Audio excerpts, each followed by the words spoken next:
بات آئی ہے ضمنی طور پہ تو سمجھ لینی چاہیے ہمیں یہ مغالطہ ہے کہ اللہ کا ذکر 5 ٹائم کیا، ہاں فرض پورا ہو گیا، لیکن محبوب نہیں ہے، استحباب کے اوپر دلالت نہیں کرتا۔ ذکر اللہ کا یہ ہوتا ہے کہ انسان چلتے پھرتے اٹھتے بیٹھتے سوتے لیٹے ہر وقت اللہ کی یاد میں رہے۔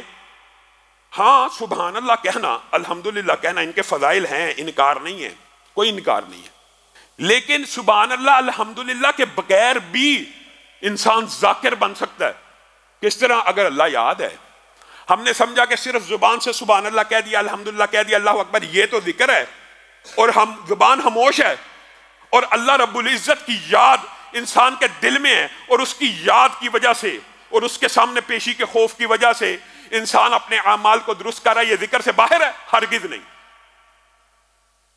امام مجدد الافسانی رحمہ اللہ نے مکتوبات کے اندر ایک بڑی لطیف بات لکھی ہے، شیخ ارشاد اللہ قصری صاحب کا میں درس سن رہا تھا، انہوں نے اس بات کا ذکر کیا، سبحان اللہ، ان علماء کی آپ کو تقاریر سننی چاہیے، یہ جو اپنے دور کے محدث ہیں، آج ہم کن لوگوں کے پیچھے پڑ گئے ہیں، بات آئے گی کبھی، موقع ملے گا انشاءاللہ اس بات کا بھی ذکر کریں گے۔ انہوں نے کہا مجدد الافسانی نے مکتوبات کے اندر ایک بڑا لطیف نقطہ بیان کیا، کیا؟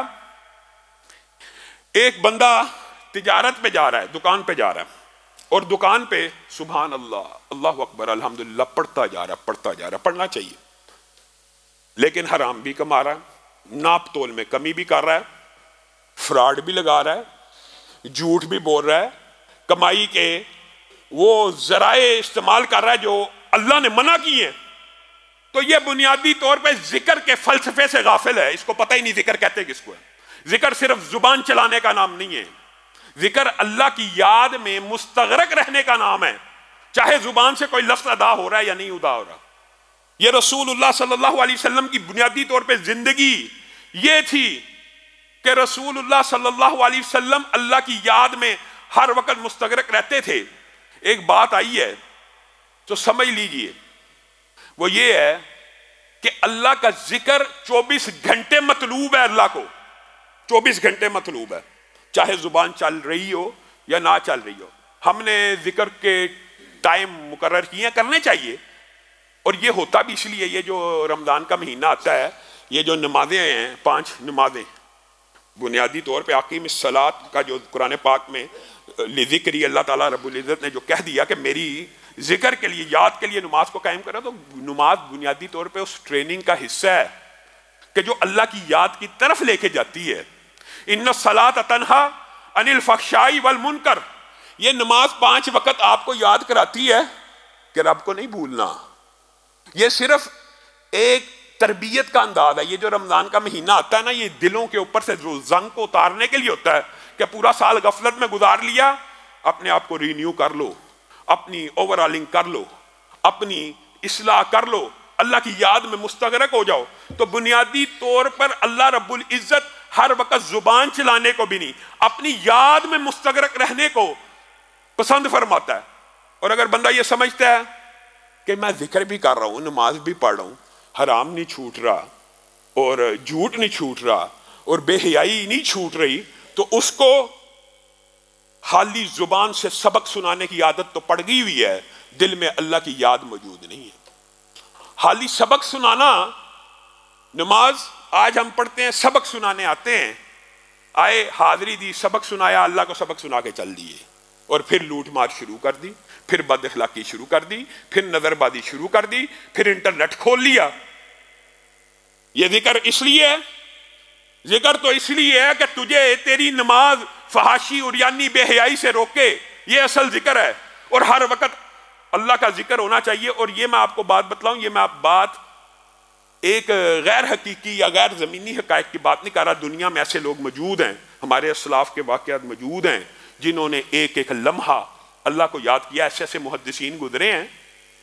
ہم نے تو چلو یہ بنا لیا کہ کھانا شروع کرنے سے پہلے بسم اللہ پڑھیں گے، کھانے کے آخر پہ دعا اللہ کا شکریہ ادا کریں گے، یہ تو چلو شکر ہے کچھ مسلمان کرتے ہیں، اور بعض مسلمان اب یہ بھی چھوڑ چکے ہیں۔ ایسے ایسے اسلاف میں سے لوگ گزرے ہیں جو ہر لقمے سے پہلے بسم اللہ پڑھا کرتے تھے، ہر لقمے سے پہلے، ہر لقمے سے پہلے، اور ہر لقمے کے بعد الحمدللہ پڑھا کرتے تھے، اور آج بھی الحمدللہ چند لوگ دنیا میں ایسے موجود ہیں جو اللہ کو ایسے یاد رکھتے ہیں، ہر لقمے سے پہلے بسم اللہ اور ہر لقمے کے بعد الحمدللہ کہنے والا، یہ اللہ کی یاد ہے۔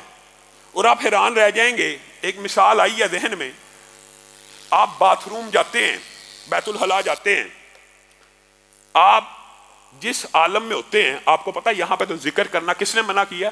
اللہ نے، اور رسول اللہ صلی اللہ علیہ وسلم نے منع کر دیا کہ اس عالم میں آپ نے اللہ کا ذکر نہیں کرنا، گویا یہ حکم الہیہ اور ثواب کا کام ہے۔ لیکن آپ نے کبھی غور کیا؟ آپ جب باتھ روم سے باہر نکلتے ہیں کیا کہتے ہیں؟ غفرانک۔ یہ حدیث سے ثابت ہے نا، آپ کیوں کہتے ہیں غفرانک؟ کبھی آپ نے یہ غور نہیں کیا؟ اللہ معاف کر دے، تعمیل تو اللہ کے حکم کی، ذکر تو اللہ کا اندر نہیں کیا کہ اللہ نے حکم دیا، اور باہر آ کے کہہ رہے ہیں غفرانک، اللہ مجھے معاف کر دے۔ یہ اس لیے ہے کہ وہ چند لمحے اللہ جب تیری یاد سے، تیری زبان کے اوپر تیرے ذکر سے خالی گزرے ہیں، ان لمحوں کی کوتاہیوں کو اللہ معاف کر دے۔ یہ انسان کی زندگی کا خلاصہ ہے۔ 24 گھنٹے ذکر، 24 گھنٹے ذکر، 24 گھنٹے ذکر سے مراد ہر وقت صبح، میں کہتا ہوں اگر انسان کہتا رہے تو پھر وہ حضور قلب ہو جاتا ہے، واقعی ہو جاتا ہے کہ انسان ایک غلط کام بھی کرنے لگے، انسان سوچتا ہے یار ابھی تو اللہ کا ذکر کر رہا تھا، ابھی تو اللہ کو یاد کر رہا تھا، اور ابھی اللہ کی نافرمانی کیسے ممکن ہے؟ یہ نہیں ہونی چاہیے۔ اسی طرح رسول اللہ صلی اللہ علیہ وسلم نے، اور میرے ذہن میں امام داؤد بن ابی ہند کا واقعہ آگے ایسی بات نہیں ہے، یہ اللہ رب العزت نے بھی تو قرآن پاک میں کہہ دیا نا، رجال لا تلہیہم تجارت ولا بیع عن ذکر اللہ۔ ہیں اللہ کے کچھ بندے، اللہ بھی کہہ رہا ہے، اور مولویوں کو نہیں کہہ رہا، علماء کے بارے میں نہیں کہہ رہا، علماء کے بارے میں بھی فضائل کی آیتیں ہیں، لیکن یہاں پہ اللہ تعالیٰ کیا کہہ رہا ہے؟ رجال، بعض تاجر بھی ایسے ہیں، لا تلہیہم، ان کو غافل نہیں کرتی تجارت، ان کو غافل نہیں کرتی خرید و فروخت اللہ کے ذکر سے۔ یہ ہے وہ تجارت، یہ ہے وہ محبوب مقام۔ اور امام داؤد بن ابی ہند کے بارے میں آتا ہے، سبحان اللہ، 40 برس تک ایسے دو اعمال کرتے رہے جس کی خبر کسی کو نہ ملی، کسی کو نہیں تھی پتا۔ 40 سال بعد پتا لگی۔ ایک عمل یہ تھا، صبح اٹھتے پانی کے چند گلاس پیتے، اور بیوی گھر سے کھانا دوپہر کا پیک کر دیتی، دوپہر کا کھانا لے کے چلتے، رستے میں جو مفلوق الحال، جو بھوکا، جو تنگ دست نظر آتا اس کو کھانا کھلا دیتے، واپس آتے شام کا کھانا گھر آ کے کھا لیتے۔ 40 برس تک اس روزے کا کسی کو پتہ نہ لگا، 40 برس بعد یہ بات افشا ہو گئی۔ یہ ہے اللہ کا ذکر، یہ اللہ کی یاد۔ ہم نے کس چیز کو اللہ کی یاد سمجھا ہوا؟ سیرو ھذا جمدان سبق المفردون۔ رسول اللہ صلی اللہ علیہ وسلم ایک پہاڑ کے قریب سے گزرے تو کہنے لگے سیرو ھذا جمدان، یہ جمدان نامی پہاڑ ہے، سبق المفردون، مفردون سبقت لے گئے۔ اب صحابہ کو نہ سمجھ آئی، مفردون سبقت لے گئے، کہ اللہ کے رسول ومل مفردون یا رسول اللہ، مفردون سے مراد کیا ہے؟ تو رسول اللہ صلی اللہ علیہ وسلم نے فرما دیا الذاکرون اللہ کثیرا والذاکرات، جو اللہ کا ذکر کثرت سے کرتے ہیں، جو اللہ کا ذکر کثرت سے کرتی ہیں۔ اور اسی آیت کو، اسی حدیث کو اگر آپ قرآن پاک سے ملائیں تو آپ کو سمجھ آ جائے گی۔ والسابقون السابقون اولئک المقربون، والسابقون السابقون اولئک المقربون۔ یہاں پہ کیا؟ سبق المفردون، سبق المفردون۔ بنیادی طور پہ سابقون کی بھی یہی نشانی ہوگی کہ وہ اللہ کا ذکر ہر وقت کرتے ہوں گے۔ تو آپ نے اور میں نے اپنی زندگی کے اندر اس ذکر کو ایسے جاری کرنا ہے۔ اور میں آپ کو ایک بات بتاؤں، اس عمل کو کبھی چھوٹا نہ جانیے گا۔ والا ذکر اللہ اکبر، اللہ کا ذکر۔ اور یہ بھی آیت کے بہت سے ترجمے ہیں، یہ بھی قربان جائیں۔ اللہ رب العزت کی یہ جو کتاب ہے نا، ایک آیت کے جتنے مفاہیم رسول اللہ نے لیے، محدثین نے ان کو نقل کر دیا، مفسرین نے نقل کر دیا۔ اب یہ بتائیے، والا ذکر اللہ اکبر ایک جملہ ہے، اس کی تشریحات کے اوپر پوری کتابیں لکھی گئی ہیں۔ ان میں سے بعض مفاہیم میں آپ کے سامنے رکھوں گا، آپ خود قرآن پاک کی اعجاز علمی سے حیران رہ جائیں گے۔ والا ذکر اللہ اکبر، اللہ کا ذکر کرنا بہت بڑی نیکی ہے۔ بالعموم یہ ترجمہ ہم سمجھتے ہیں، یہی سمجھا جاتا ہے نا، اللہ کا ذکر کرنا، بندے کا، مخلوق کا، خالق کا ذکر کرنا بہت بڑا ہے، بہت بڑی نیکی ہے۔ محدثین نے کہا ایک ٹرانسلیشن، ایک ترجمہ تو یہ ہے، لیکن دوسرا ترجمہ یہ ہے وَلَا ذِكْرُ اللَّهِ اکبر، اللہ کا اپنے بندے کا ذکر کرنا بہت بڑی بات ہے۔ اور یہی قرآن کی دوسری آیت سے ثابت ہوتا ہے، فَاذْكُرُونِي أَذْكُرْكُمْ، تم میرا ذکر کرو میں تمہارا ذکر کروں، میری جو جی میں یاد کرے گا میں رب جی میں یاد کروں گا، جو مجلس میں یاد کرے گا اس سے بہتر مجلس میں ذکر کروں گا۔ تو گویا اللہ کا ایک مطلب یہ بھی ہے کہ اللہ کا اپنے بندے کا ذکر کرنا بہت بڑی بات ہے۔ ایک تو یہ ہے کہ بندہ اللہ کا ذکر کرے، یہ بڑی بات ہے، اور ایک یہ ہے اللہ بندے کا ذکر کرے۔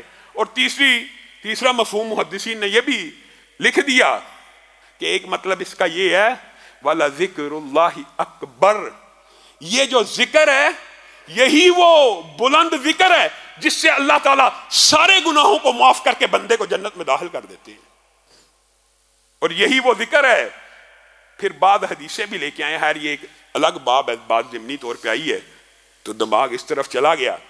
یہ ایک مکمل موضوع ہے کہ نبی کریم صلی اللہ علیہ وسلم نے سنن ابن ماجہ کی حدیث حضرت ابو درداء کی کہہ نہیں تھا دیا کہ سونے چاندی کے پہاڑ خرچ کرنے سے فرشتوں کے ہاں، اللہ کے ہاں بڑا محبوب ایک عمل ہے، اس سے بھی بہتر ہے کہ تم جہاد فی سبیل اللہ کرو، کافر تمہاری گردنیں کاٹے تم ان کی گردنیں کاٹو، اس سے بھی بہتر ایک عمل نہ بتلاؤں؟ صحابہ نے پوچھ لیا بتائیے، تو کیا کہا تھا؟ ذکر اللہ، یہ والا ذکر اللہ اکبر۔